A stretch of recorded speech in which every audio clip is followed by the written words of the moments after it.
And what better way to talk about philosophy and personal development than to share a story of your own, something that rings so close to home? Because many times you hear people talk about things that they have no idea of. But I am counting on grace to be able to share with you something that will inspire you and help you move ahead. My own personal journey of personal development began when I was in the university as the head of a group of young Christians who believed that we had a future and we had life to impact to others. I remember one time we organized a program which was supposed to focus on ministry, academics, relationships, and business. And good fortune came to me when my pastor friend who I had invited for the program gave me a book as a gift. The book is called The Secrets of the Millionaire Mind. And I got right into the book after he gave it to me. And that was the beginning of a turnaround in my life. In the book Secrets of the Millionaire Mind, Harv Eker, the writer, talks about something very important. He speaks about how that just as there is an outside game to life, there is also an inside game to life. And for him, he was speaking about millionaires, so he was speaking in the context of those who are rich and those who are poor. But today, I want to pick it up in the context of people who succeed and those who do not succeed. So he spoke about the inner game. And he made me understand something very critical. That apart from the external situations and the external circumstances that we find ourselves battered with, there is a certain game of life which goes on the inside, which is very cardinal to getting results. Now, I know many of you have heard of the law of cause and effect. And you know that for every effect, there is a cause. Now you understand that success is an effect. Failure is an effect. So if you understand that success is an effect, failure is an effect, then you can now go to work trying to find out the kind of causes that you can implement for the kind of effects you are looking for. So if we found a farmer who wanted to cultivate, let's say, oranges, and instead of going to work finding orange seeds to plant, he went about finding seeds of mangoes, then it would be something that is pretty unwise. Because come harvest time, he's going to come take a look at what he has gotten and say, this is not what I wanted. Let's bring this to your own personal life. Then now the question is, what kind of results are you looking for in your life? Very important question to ask. Because what you have to understand is that in the inner game I started talking about, you have to understand that there is something called your thoughts. There is something called your feelings. There is something called your actions. And there is something called your results. So when I speak about the inner game of life, I am speaking about that which is not entirely physical, and we begin to talk about the realm of thought. Say, my thoughts. My thoughts lead to my feelings. lead to my feelings. Which lead to my actions. Which leads to my actions. And then my results. Then my results. Thank you very much. What you have to understand is that whatever results a person gets in this life, it is as a result of primarily the kind of thoughts they have been dealing with. Is that understood? Yes. Now you realize that if you understand this, then it means that wherever you find yourself, whatever results you are getting in your life presently is as a result of the way you are thinking. Then now the question becomes, what kind of results am I getting? Then you have someone who takes a look at the kind of results they are getting and they are saying, no. If it is my own thinking process that is responsible for my results, then I am not sure these are the kind of results I want. And I found myself thinking same as I went through the book, because I realized that if it was true that the way I am thinking is responsible for the kind of results I am going to get, then something must be wrong, because I found myself at the age of 24 with the kind of results I didn't want. I took a look at my pocket. I realized that I didn't like the results I had in my pocket. I took a look at the relationships I had with people. I realized that no, I don't like the kind of relationships I had. I took a look at my business. I realized that, hey, am I doing business? This is not how I want it. And if all originates from my thinking, then what can I do about it? Then another question also is, how then am I getting results I don't want if it is my thinking? Then it brings us to something very important. It is called programming. I believe every one of us has a computer here. Some of us are holding ours in our hands right now. Now you understand that with a computer you have, it works with a software, it works with a program. So if I took Max's phone, the extent of activity I can do on this phone is limited to the kind of applications that are installed on the phone. And that is programming. So you realize that there is a set of programs that are already pre-installed on the phone to make it possible for you to use this phone. So when your phone comes to you from the factory, it has preset programs that are supposed to help you make the phone to function. And you agree with me that whoever designed this phone, if they programmed it in such a way that you cannot use a certain type of application, then it means that try as you wish, it will not work. So for example, if someone tried to install an Android application on a phone like this, it doesn't matter how well they try, it won't work. How is that related to you? You see, from a young age, from 0 to 7, we didn't know how to think. None of us knew how to.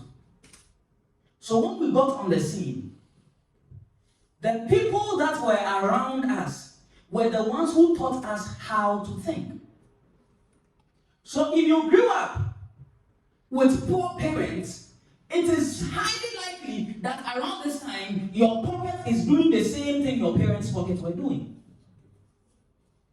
If you grew up in a place where they are shy to talk to another, then you also find out that now it is difficult for you to relate with people, not because it is impossible for you, but because you were programmed to get that result. This is where it becomes problematic, because your programming could have been done by someone who did not know what they were doing. I grew for a long time in my life before I began to understand this principle. Then I realized that probably the people who raised me, they knew nothing about this. So your programming leads to the kind of thinking you get involved in, which leads to the kind of feelings you get, which leads to the actions and the results. Typical example. We can have two different types of people. Successful people and unsuccessful people. And the cardinal difference between these two groups of people is in their thinking. One of the things that turned my life around and brought fortune to my life was my understanding that successful people create their lives, while unsuccessful people, they believe that life happens to them. Successful people, they believe they create their own life. So you can have two people with the same circumstances, and yet you give them 10 years, you give them 5 years, you give them 3 years, you give them a year, and you realize that the results of this one differ so much from that of this other one. And you take a look at all external factors and you realize that all the external factors are the same. The only difference is in thinking. So the unsuccessful person says that mathematics is hard. I can't pass. Do you know what happens? When you think, I cannot pass mathematics, I said thoughts lead to what? Feelings. Because you think I cannot make it happen, do you know what happens to you? Inside you, you begin to harbor feelings of inadequacy. I can't make it happen. Then you begin to feel sad because you can't make it happen. Then you know what happens? It moves into your action. Because you believe you can't do it, now your action is uninspired action. When the math teacher steps in class, something happens, you flip your mind away. So you are watching the board, but you are nowhere in the room. Then you know what happens? As a result, that trickles down. Then your results now become what you already said. The successful person says that I will study from 12 a.m. to 4 a.m. if it's going to give me a chance at this mathematics thing. I remember in JHS when I had a friend, his name was Eric Osei. He wasn't a brilliant student. Until one time, he just decided that no. He's tired of us telling him that he will study. Went to his parents, cried and made sure that they brought him to the boarding school. And Eric would not sleep. He would spend hours upon hours upon hours upon hours. 2 terms down the line, the guy had come up from 40th position to around the 3rd. All because he understood that if it is going to happen, it is going to be up to me.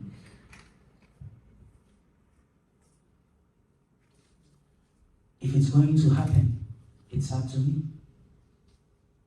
Today, one of the most important things I want you to leave here with is the understanding that if it is going to happen for me, if success is going to happen for me, it is going to have to be me. Now, very profound thing I understood from my mentor, Jim Rohn. He said that when we came to this earth, we came to meet the seed, the soil, the sunshine, the rain, and the seasons. And it is called the setup of life. Maybe if you were God, you would probably have done a better setup. Please forgive me for that.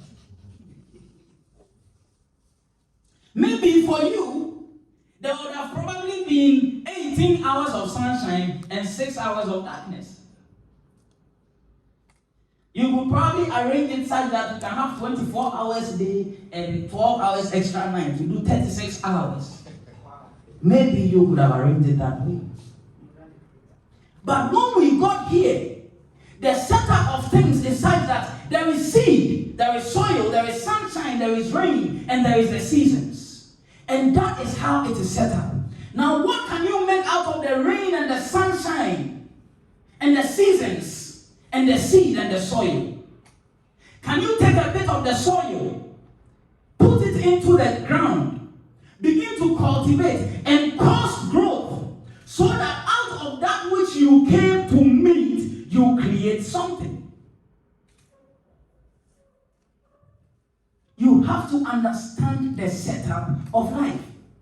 So then we come into your own life, and now we want to take a look at the setup of your life, the setup of your circumstances, and how everything is organized.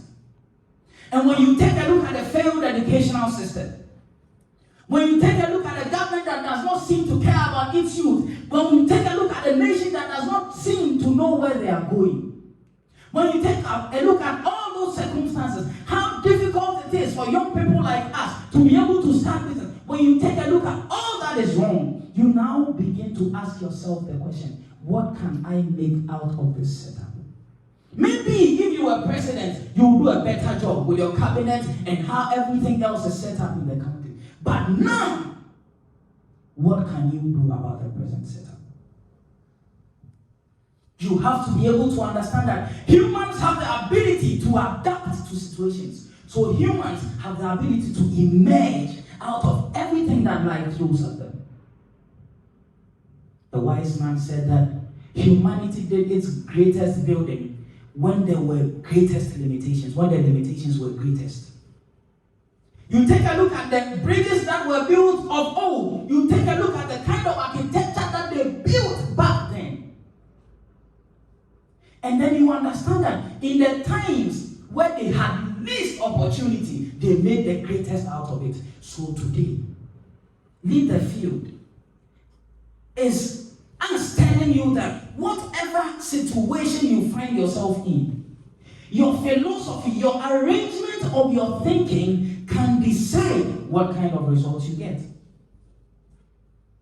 Many people complain about what is wrong. This has done this, and this has done this, and this has done this. So many people, all they can do is complain about all the reasons why things are wrong, or all the reasons why it can't happen.